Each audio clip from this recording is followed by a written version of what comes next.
Assalamualaikum warahmatullahi wabarakatuh. Kami dari kelompok 1 yang beranggotakan saya, Muhammad Saifur Roman, NIM 7211420179. Lalu yang kedua ada Nama Sri Nur Anissa Maulidia, NIM 7211420184. dilanjutkan ada Nama Hilda Safa Susanto, NIM 7211420187. lalu anggota kita yang keempat. Perkenalkan, nama saya Cynthia Animastuti, NIM 7211420188. Lalu anggota kita yang terakhir. Perkenalkan, nama saya Aini Wijayanti. Di sini kelompok kita akan membahas secara tuntas PPh pasal 21 orang pribadi. Di sini kita akan menjelaskan tentang pengertian dan dasar hukum, subjek atau wajib pajak, pemotong PPh pasal 21, objek PPh pasal 21, komponen perhitungan PPh pasal 21, PTKP, tarif PPh pasal 21. Lalu kita juga akan membahas tentang rumus perhitungan. Langsung saja yang pertama, pengertian dan dasar hukum yang akan dijelaskan oleh Aini. Assalamualaikum warahmatullahi wabarakatuh. Perkenalkan, nama saya Aini Wijayanti. Saya akan menjelaskan tentang pengertian dan dasar hukum pajak penghasilan atau PPh pasal 21. PPh pasal 21 adalah pajak atas penghasilan berupa gaji, upah, honorarium, tunjangan, dan pembayaran lain dengan nama dan dalam bentuk apapun sehubungan dengan pekerjaan atau jabatan, jasa, dan kegiatan yang diterima wajib pajak orang pribadi dalam negeri. Dasar hukum PPh pasal 21. Yang pertama, UU nomor 6 tahun 1983 tentang ketentuan umum dan tata cara perpajakan telah diubah menjadi UU nomor 16 tahun 2009. Kedua, UU nomor 7 tahun 1983 tentang pajak penghasilan telah diubah menjadi UU nomor 36 tahun 2008. Ketiga, Peraturan Menteri Keuangan Republik Indonesia nomor 242/PMK.03/2014 tentang tata cara pembayaran dan penyetoran pajak.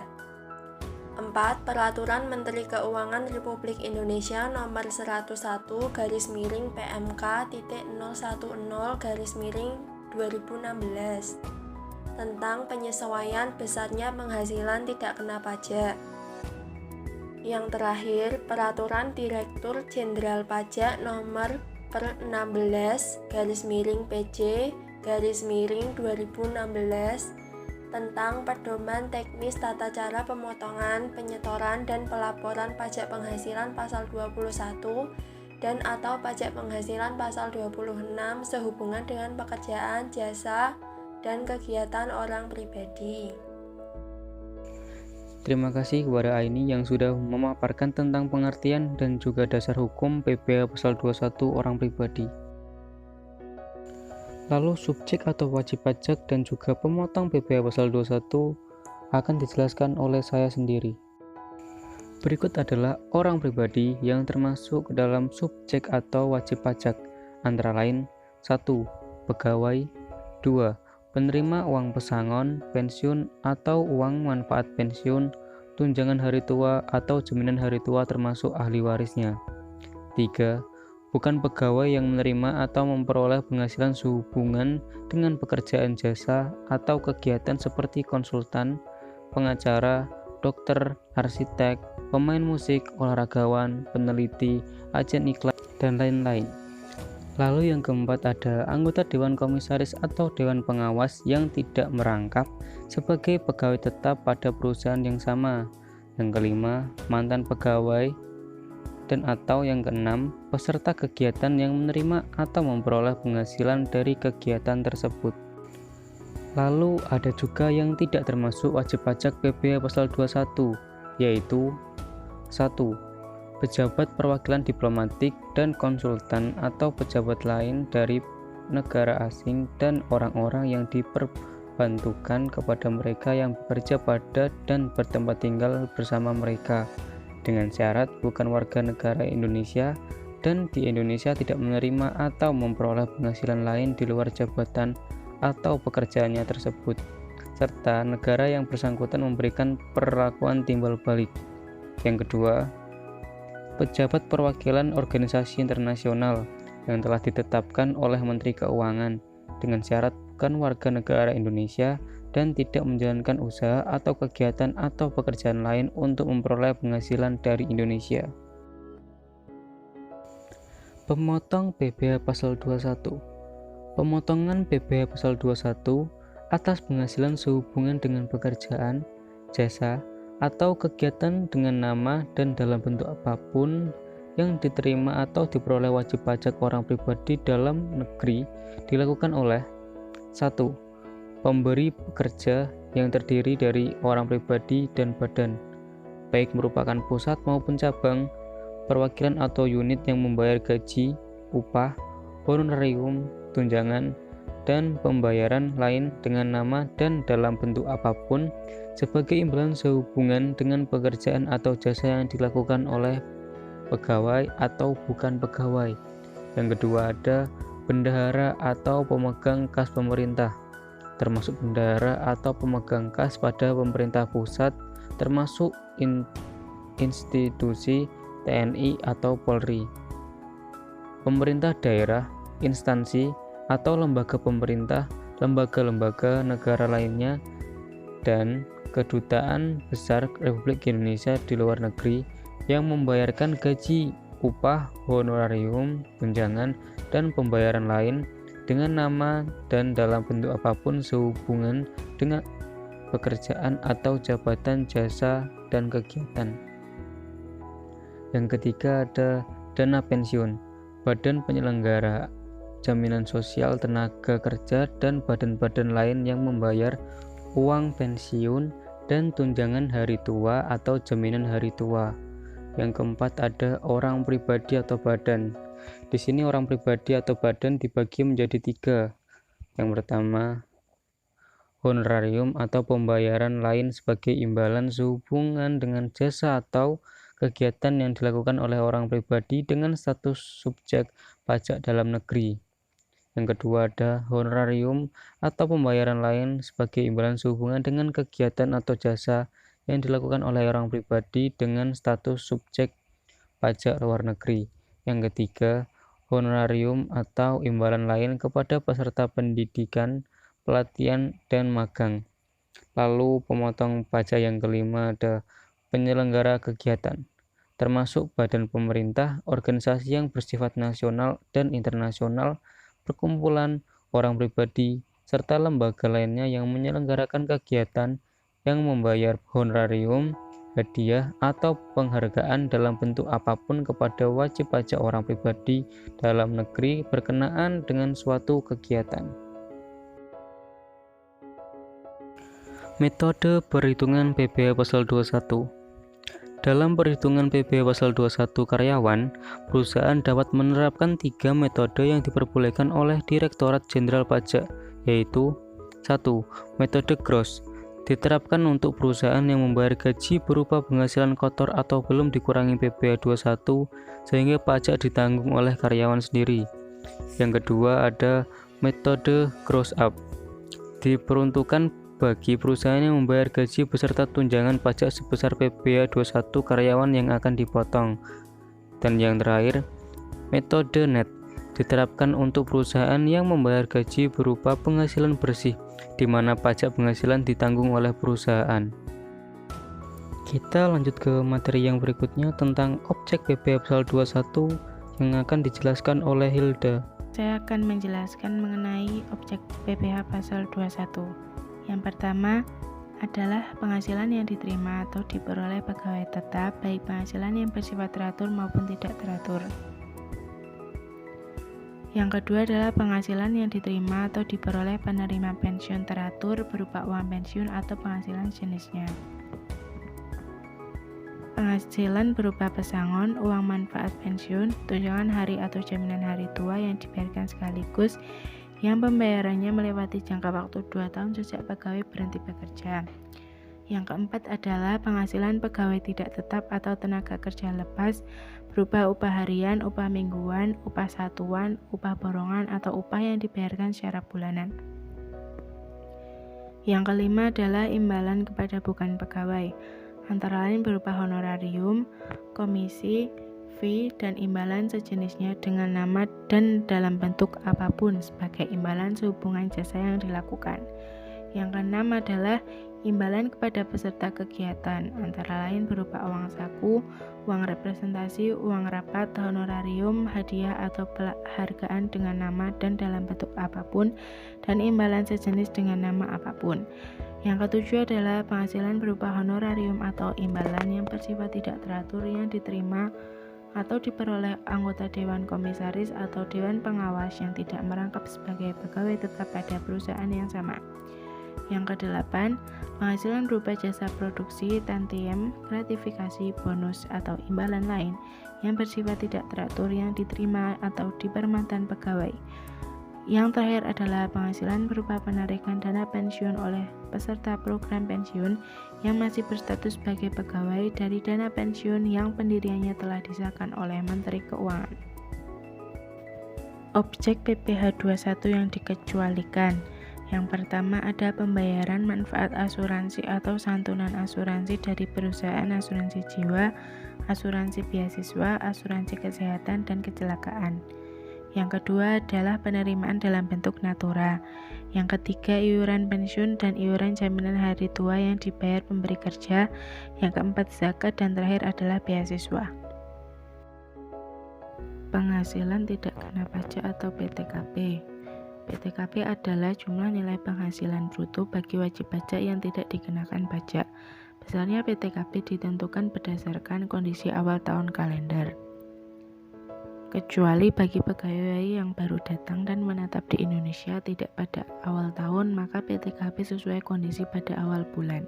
Sesuai dengan Peraturan Direktur Jenderal Pajak Nomor per 16/PJ/2016 dan PMK nomor 11/PMK10/2016. PTKP wajib pajak tidak kawin. Bagi wajib pajak sendiri, besar PTKP-nya adalah 54 juta. Wajib pajak dengan satu tanggungan atau TK1, PTKP-nya 58.500.000. Bagi wajib pajak tidak kawin dengan tanggungan 2 atau TK2, besarnya PTKP adalah 63 juta. Untuk wajib pajak tidak kawin dengan 3 tanggungan atau TK3, besar PTKP adalah 67.500.000. PTKP wajib pajak kawin. Untuk WP kawin atau K0, PTKP-nya adalah 58.500.000. Dengan tanggungan 1 atau K1, PTKP-nya 63 juta.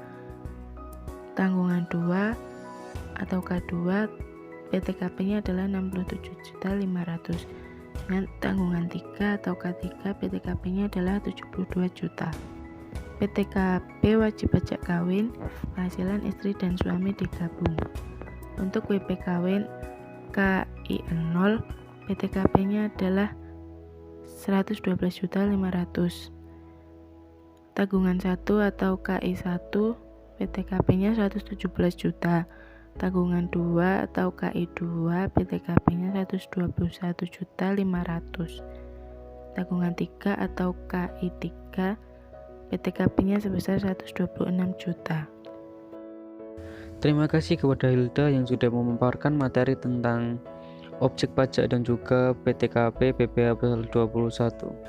Lalu selanjutnya kita akan membahas tentang komponen perhitungan PPh pasal 21 yang akan dijelaskan oleh Cynthia Animastuti. Perkenalkan, nama saya Cynthia Animastuti. Selanjutnya ada komponen perhitungan PPh pasal 21. Yang pertama ada penghasilan bruto atau penghasilan kotor. Unsur-unsur penambah penghasilan bruto yaitu penghasilan rutin dan penghasilan tidak rutin. Penghasilan rutin ada gaji pokok dan tunjangan. Gaji pokok adalah gaji dasar yang ditetapkan untuk melaksanakan satu jabatan atau pekerjaan tertentu pada golongan pangkat dan waktu tertentu. Sedangkan tunjangan adalah penghasilan tambahan di luar gaji pokok yang berkaitan dalam pelaksanaan tugas, misalnya tunjangan transportasi, tunjangan makan, dan lain-lain. Selanjutnya ada penghasilan tidak rutin. Penghasilan tidak rutin adalah upah atau gaji yang diterima secara tidak teratur oleh seorang pegawai atau penerima penghasilan lainnya, yaitu terdiri dari bonus, THR, dan upah lembur. Bonus adalah tambahan penghasilan di luar gaji kepada pegawai atau dividen tambahan kepada pemegang saham. THR adalah pendapatan non-upah yang wajib dibayarkan oleh pengusaha kepada pekerja atau buruh yang telah mempunyai masa kerja 1 bulan dengan perhitungan proporsional dan dibayarkan menjelang hari raya keagamaan. Upah lembur adalah tambahan upah yang dibayarkan perusahaan karena pekerja melakukan perpanjangan jam kerja dari jam kerja normal yang telah ditentukan. Yang kedua ada iuran BPJS atau premi asuransi pegawai yang dibayarkan perusahaan.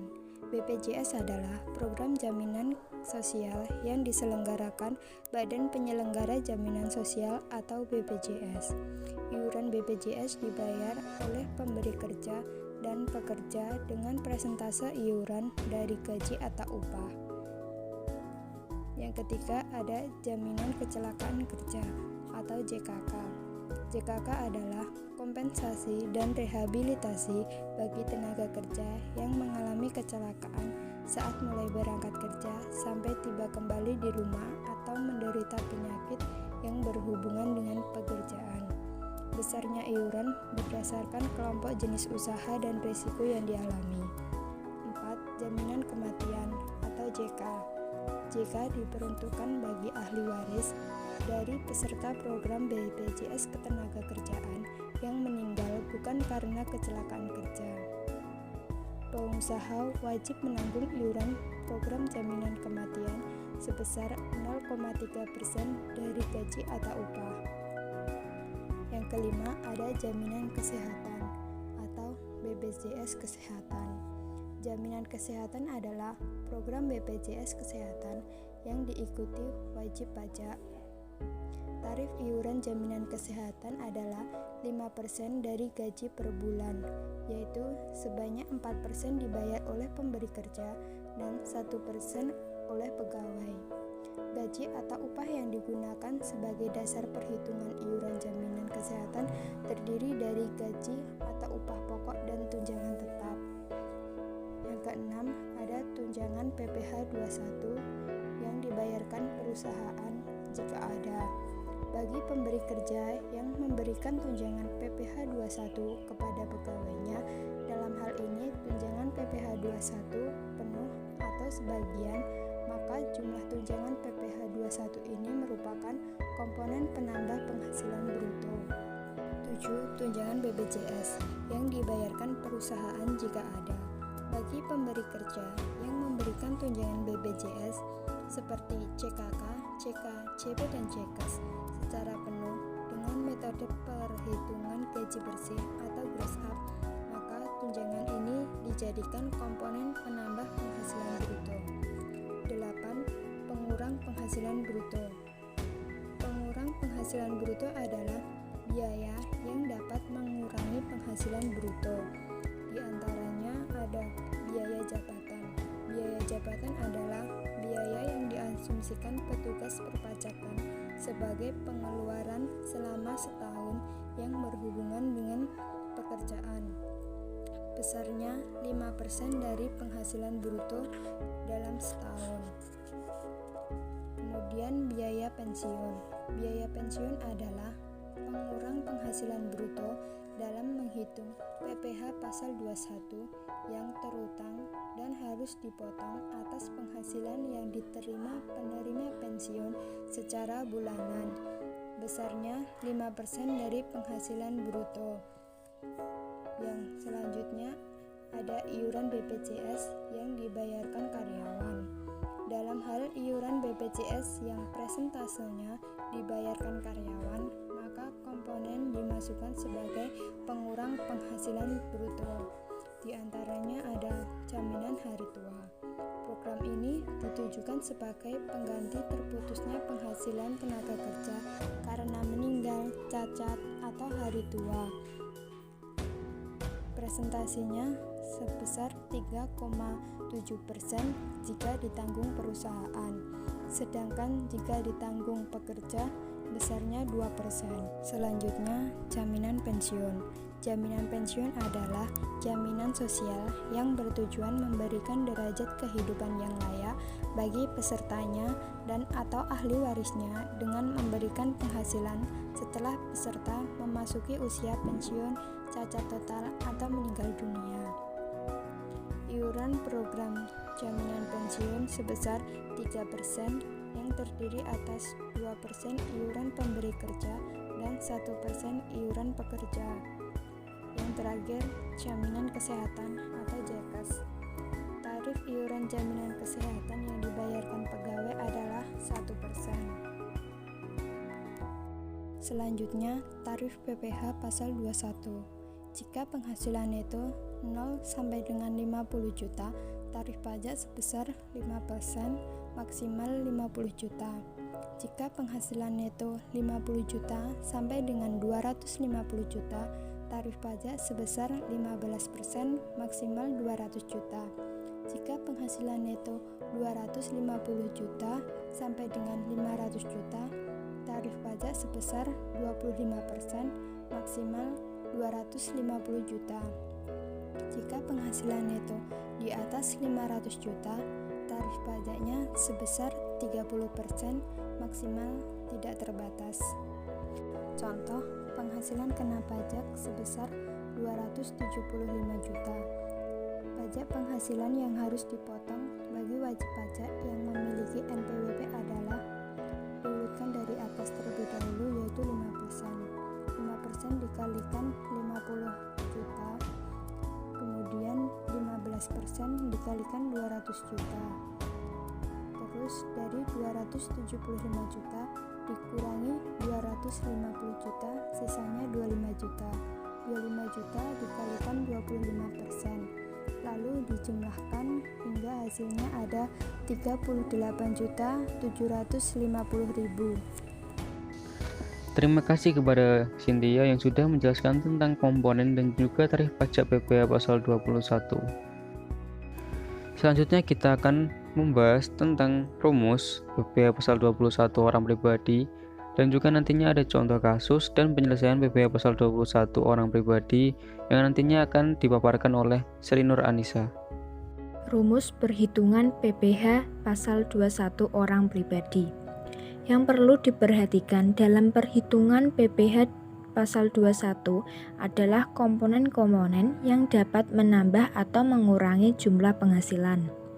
Langkah pertama, jumlahkan komponen yang menambah penghasilan yang terdiri dari penghasilan bruto, yaitu gaji dan tunjangan, iuran BPJS atau premi asuransi yang dibayar perusahaan, jaminan kecelakaan kerja, jaminan kematian, jaminan kesehatan, dan tunjangan PPh 21 yang dibayarkan perusahaan.